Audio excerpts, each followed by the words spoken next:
The Thirukketheeswaram Hindu Koval is nearly 2,500 years old.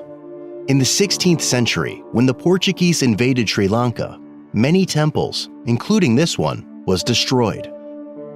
Located 9 kilometers from the Mannar town, Thirukketheeswaram is one of 5 ancient temples of the Hindu god Shiva on the island of Mannar.